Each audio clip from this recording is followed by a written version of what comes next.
So I'm just spreading history today, yo. So I'm just saying though, it's a story of me. No script, no cameras, just me and you, just us two or three or whoever's listening. One-on-one, personally. Suicidal, I know about that very well. I know about that intimately. I remember when my husband died. Woo! Mm.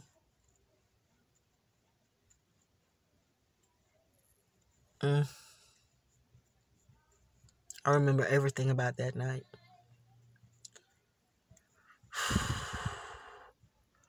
I don't want to dig into it right now. There's stories. You can read it in the newspaper. There's probably some clips or whatever.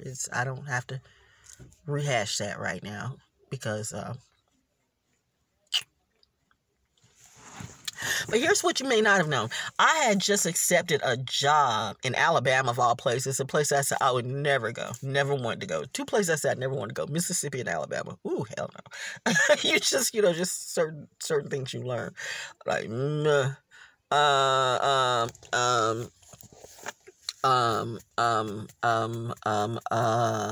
yeah. So I had just accepted a job in Alabama, radio job, programming a station, because my husband and I, we had decided, like, I can't make it here. No matter what we do, we can't make it here. I mean, I loved Atlanta. But he couldn't quite, he grew up in a small town, and in the big town energy, he couldn't get it.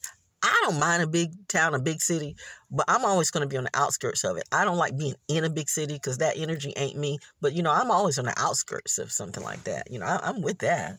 I love being in a place to be when I want to be it, not all the time. You know what I'm saying? I need my privacy too. So anyway, though, but we realized, here I am, a bona fide teacher.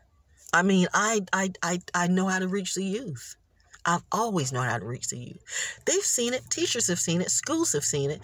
They see it so much that they would become so jealous, some of them, that we cannot have her back. Some of them loved that, and they would pat me on the back. We are so appreciative of you, and I'm appreciative of you too. But those jealous motherfuckers who are about that, remember, 3 types of energies: slaves, slave masters, troublemakers. Don't think a black person can't be a slave master. Well, you slave masters have their HNICs. Like your Uncle Ruckuses. And they're the ones who they're the Canes. They're the ones who, that jealousy just seeps through them. She what? She's waking up youth. She's doing something you can't do legitimately. I don't have to suck a dick to do it. And let's talk about that. Let's talk about radio, man. Let's talk about radio. Me getting into radio. One of the best, and they know that. One of the best production people in this planet, as in write, produce, put together commercials.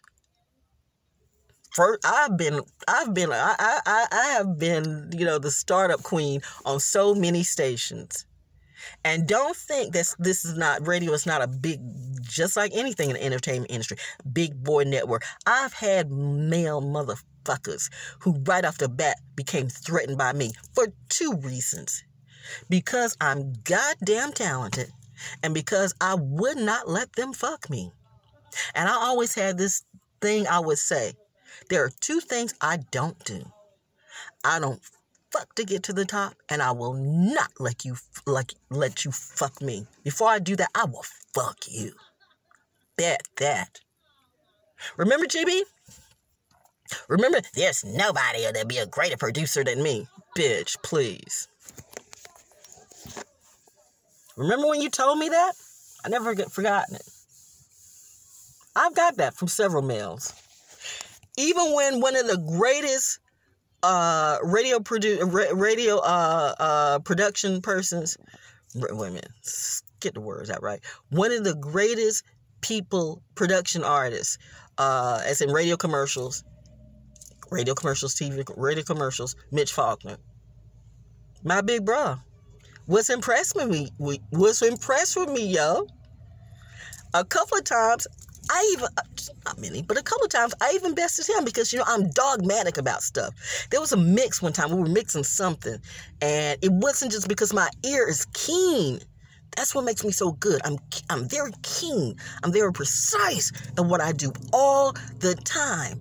And he was just like, Black, that's it. You're not going to get it better. I'm like, yes, I can. Yes, I can. Yes, I can. Because I was mixing shit with Scotch tape and cassettes. I was mixing my mom and dad's for my mom and dad's parties, mixed it with Scotch tape and cassettes at like 7 or 8. Nigga, this is what I do. So I'm like, my ear is keen on beats and stuff. And I'm like, I got it. And he was like, I be damn. Because he didn't hear, he didn't hear but when I finished it, he was like, see? So when the best tell me that, and I know they're the best, do you really think I give a fuck about what the rest think of me? Because the only reason why they think whatever they think of me is, again, because of their own jealousy, because I can do something that they cannot do, or because I don't let them fuck me. Welcome to being a brilliant woman in the entertainment industry. A brilliant Black woman at that. You catch it doubly. You catch it doubly. You catch it just anywhere around. If that's not something to make you suicidal, I don't know what. I've had my own people set me up at my own radio station. I have been set up so many times. I thought we're on the same team, but clearly not. Speaking of which, so, I ended up taking this job in Alabama because a good friend recommended it. Still a good friend one of my mentors. He had no clue what they were going to do to me. He had no clue. Had he wouldn't have done it. Who would have known? Now, there may have been some who knew, because after they found out I did it, they were like, baby girl, I don't know about this one. Because they realized that, not one, not two, but 3 times, these people have hired program directors, and then they let them go on like the 89th day. You know what that's about, right? The 89th day. It means, like in 90 days, your 90-day probation period, when your benefits and everything kick in. But, nah. They get what they get out of it, and then, they discard them like trash. So, I had just suffered the most major loss in my life. My husband was murdered on the night that we were supposed to go to Alabama. On the very night, or the very night. Now, they gave me like a 30-day leeway, but after about 30 days, they're like, well, are you coming? Now, here's my problem. If you knew you were going to do this shit knowing what I was going through, why didn't you just rescind the offer? Why didn't you have the heart enough to know that you're so fucked up that this is the shit you do, that you will rescind this offer instead of having this woman move all the way into another state for a job that was destined to be held from jump? Curses on you all for that.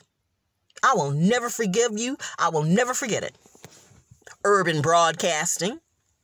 Yeah, I'm going to put that name out there, Urban Broadcasting. You know what? I had my broadcasting instructor. But just like I said, so don't let it be said that I don't like white people. Excuse me. Some white people have been the best friends and the best brothers and sisters to me. They know who they are, but they ain't like everybody. That's the point. So Jerry Farmer, Jerry's kids. Mr. Farmer had Jerry's kids know their shit. Jerry's kids know their shit. So once again, it was like, Svengali. There was another one he had called Vicky. I heard about Vicky Val, whatever. That, was like, he was so impressed with her. And I was like another Vicky. I don't know what it's about the V's. But I was wanting to get into urban broadcasting. I was wanting to get into urban broadcasting badly. And I remembered there was an internship or something at WDUR or whatever in Durham. And I wanted to take it. I wanted to go there. And he was like, no, you're not ready. Now, on the flip side, the top CHR station in Greensboro, bigger station than WDAR. I forgot what it was. He wanted me to go there. I'm not ready for the little black station, but I'm ready for the big, CHR, But the thing about it is, and I get what he was trying to say, he was like, urban radio will never like embrace you. You're too good. You're too good. He didn't say that in some, yeah, he did kind of say that in so many ways. He did kind of, because, and that man, let me tell you, talk about some drill sergeant shit. That man was a drill sergeant to me. It's like, oh God, oof. I felt like I went Full Metal Jacket on a couple of occasions, but they made me where I had to like just do shit myself. And I am like so grateful for all of that. I am so grateful because you don't know unless you know. You don't know how tested you are until you're tested by the fire. So I appreciate that because he brought out the greatness in me. Yeah, that white man.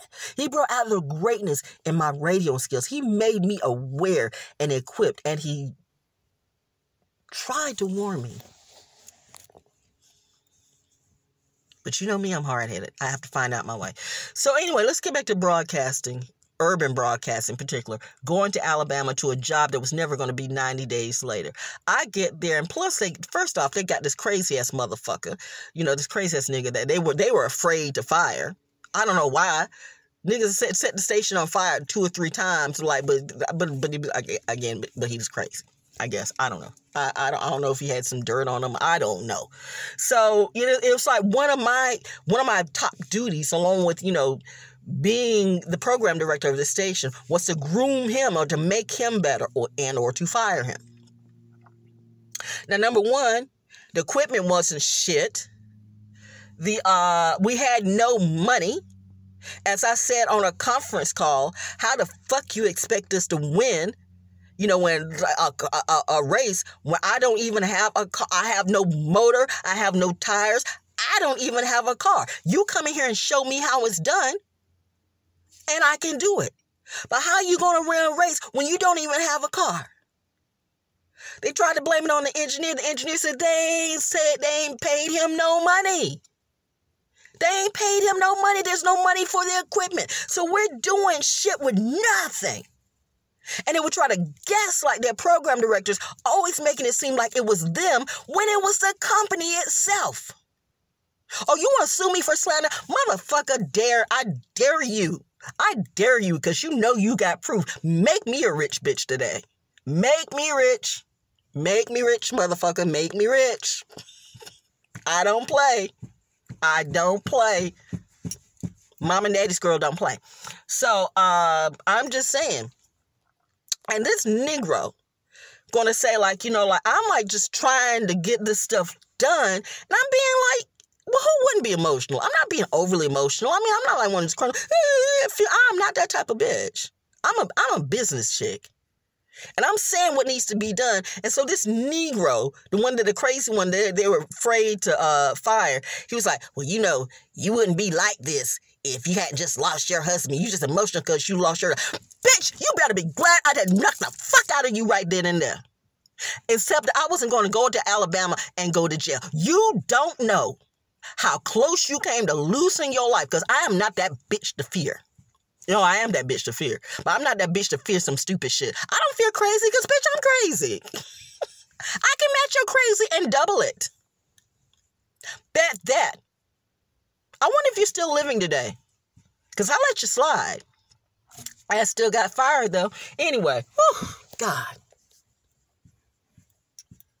Anyway. Let's get that back to the beginning. My gosh, how's this going so long? When I first got there, so I just lost my husband. Got to Alabama. Was met by the only 2 people I know there, really. They had like a bottle of wine and, a couple of bottles of wine, like about three bottles of wine. And, so met me in my hotel room. Thank you to my cousin, Kenneth McKeithen, who helped me drive there. Love you, cuz. My heart's with the family. Because, again, holidays, what happens with us during holidays? I don't know what this is, but all holidays seem like you start holding your breath. Who's next? Anyway, though, so my friends meet me in the hotel room.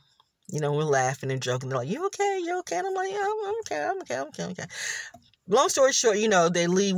I think we all like, we down like maybe a bottle, maybe a bottle and a half. Anyway, when they left, and I was okay.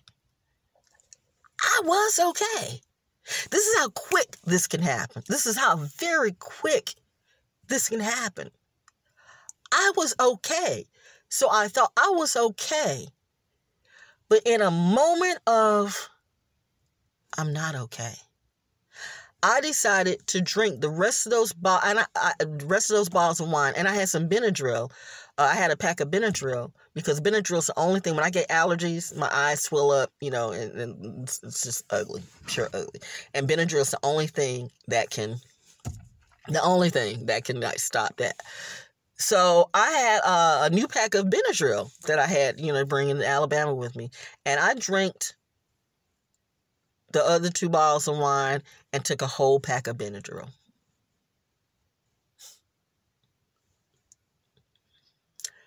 Woke up the next day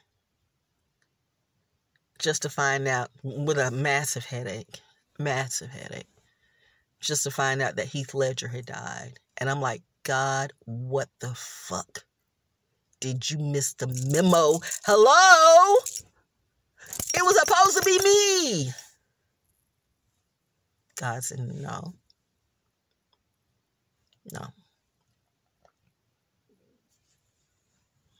Other things happen. I won't even talk about it. It makes the story long. But everybody was saying, you need to see a counselor. Okay, so I finally go and see supposedly the best counselor in that area. You know what happened? After listening to my story for about 5 or 10 minutes, this chick broke down, white chick, the best counselor in that area, in that county. She broke down in about 10 minutes and crying and looking at me like, I don't know how you doing this. I don't know how you even wake up in the morning and not curl up in a ball. Because, bitch, I got a job to do. I done already got the memo that God ain't going to let me go out. So, you know, what can I do but do it? And then she handed me these pamphlets like they always do. That's why I don't do counselors. For what? You know, what did you tell me what I didn't already know? I'm not knocking counselors. I'm just saying that you really can't depend on that, yo. That strength has got to come from inside of you. They can't fix you. They can't even fix themselves. Don't depend on people who can't fix themselves to, if you don't get nothing out of this video, get this point. Do not depend on people who can't fix themselves to fix you. It doesn't work. It never worked. I'm going to say that again. Do not depend on people who cannot fix themselves to fix you. They're just, who the fuck is, get the fuck out of here. I don't know what that was. Whatever. So, you know, the devil can hear when you're talking about him. Please spare me. Oh, some people think that I'm a devil. Some people thought that Jesus was the devil. You know, in the different eyes, you know, some people thought that Jesus was the devil, whose last name was not Christ, by the way. Mama said that. My godmama. You know what? You know the person who has helped me through. That reminded me of the other time. Suicide. Oh my gosh, how is this coming? I probably won't have to do any more videos, definitely for the rest of the year, because I'm doing all the videos all out now.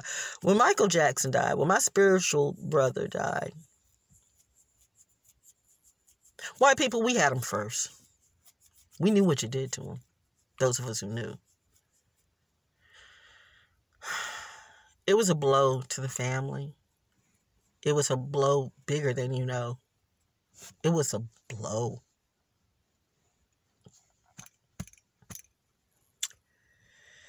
It was a blow.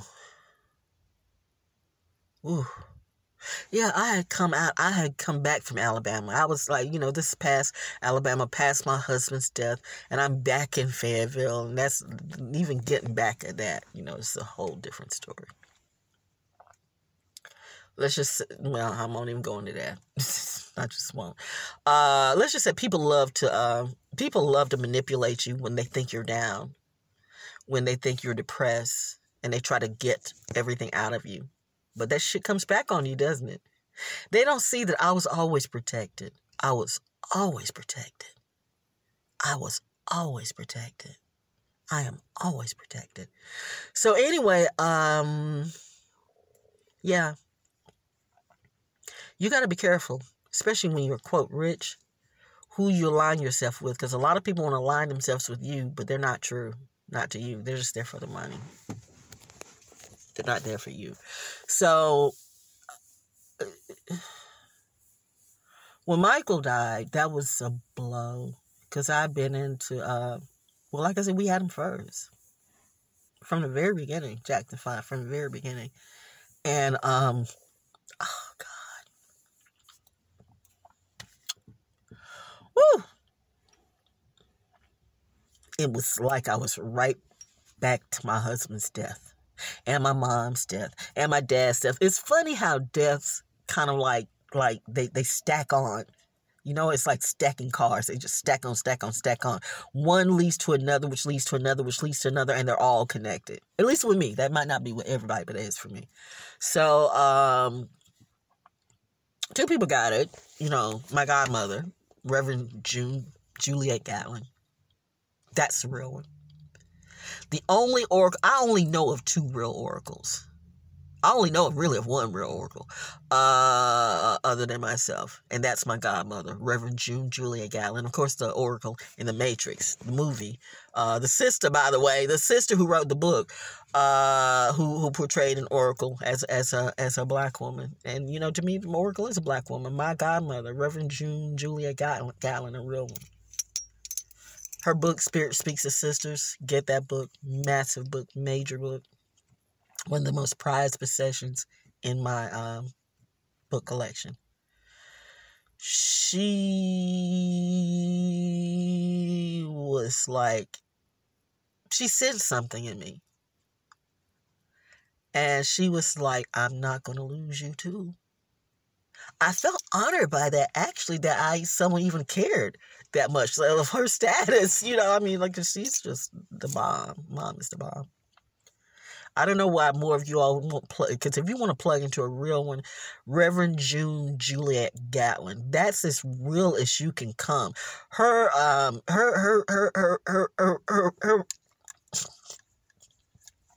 a Pisces, I'm emotional. Her winter solstice sermon message, y'all need to hear that. I would advise all light workers and all people who are wanting the truth, who are really wanting the truth, plug into her. Anytime she opens the mic or her mouth, you need to plug into that one. That's a real one. That's a real one speaking from honest to God experience. She's not just for the show. She's about the shit, yo. Okay, she's really about it. And she was like, I'm not going to lose you too, because she says it. I had my buddy, Juggy. What's up, Juggy? He says that. Leo. Everybody's the Leo clan. The Leo, some do, some don't. Some Leos are just jealous as fuck. So it's interesting with the Leo. It's interesting with the Leo. You know what? And that dynamic happens. It's like that dynamic happens. Cain and Abel. Everything's not one, everything's not the other. You got Cain and Abel in every sign. There's some Pisces that don't get me and I don't get them. It's just don't think that all signs are alike. They're not. But I'm just saying, I'm protected by the real Leo clan. I'm protected by the Lion clan. Woo! God, yes. What? I'm like, my dad was a Leo. My big sister's a Leo. My godmama's a Leo. My buddy Juggy's a Leo. What is the deal with me and Leos? Like, I got love for the real ones. Fuck you fake ones, but I got love for the real ones. So, Juggy knew. He was like, what you doing? and I think that might have been the second day or something like that. Well, I literally just like, Upon hearing about Michael's death, I think like for about 2 days I didn't do anything but just like lay on the couch and drink wine. I just didn't do anything. He's like, "What you doing? On the couch? What you doing? On the couch. Drinking wine. Have you eaten? No. Get dressed. We're going to eat." I don't think so. We're going to eat. You're going to eat something. I love that man. I'm gonna have him on my show soon. Believe that. Chuggy, you're the bomb. Forever, forever, forever, forever love, my friend. Forever love. Always wishing you love and light and happiness. Oh man. All that's to say,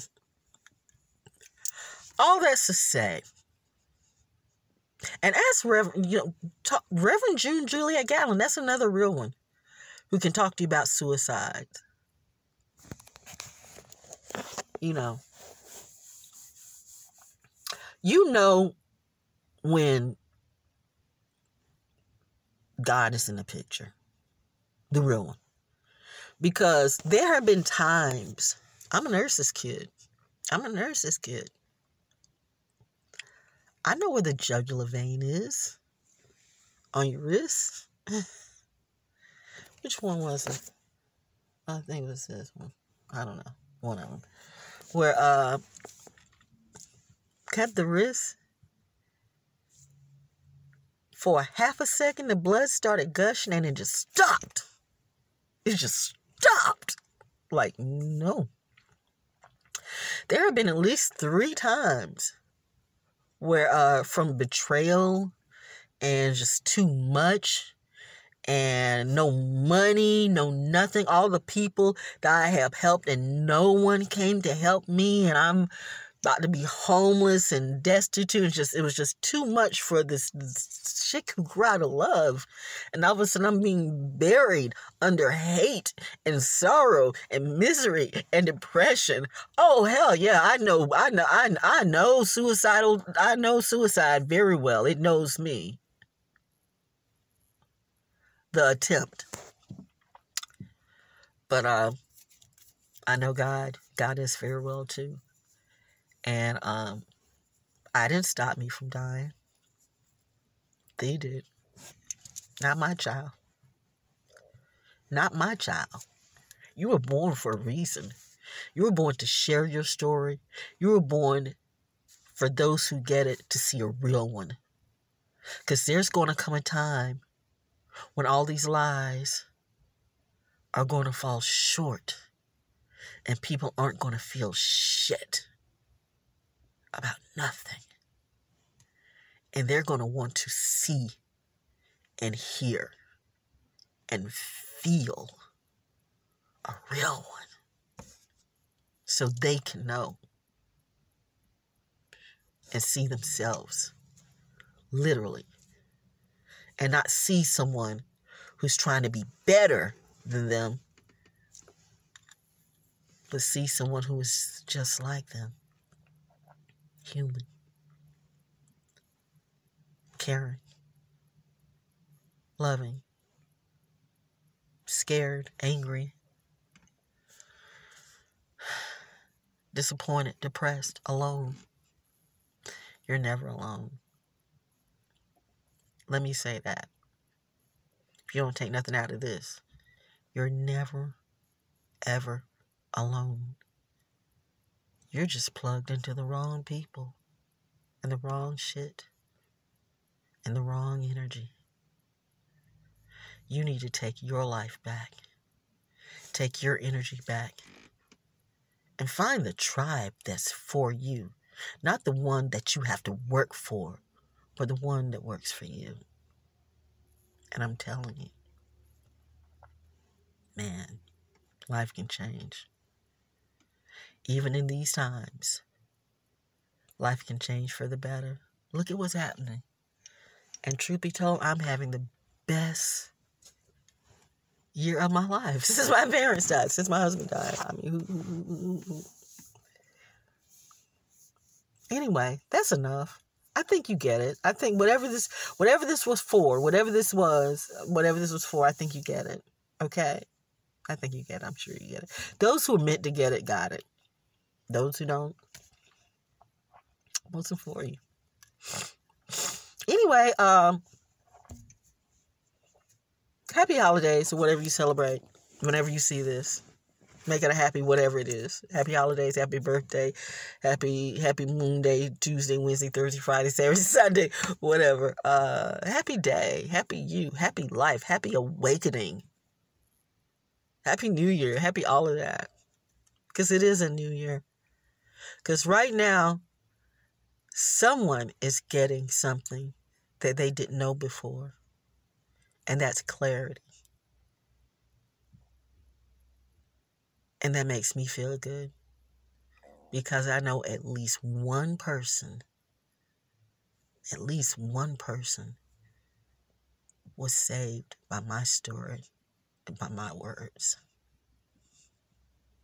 All right, y'all. Have a good life.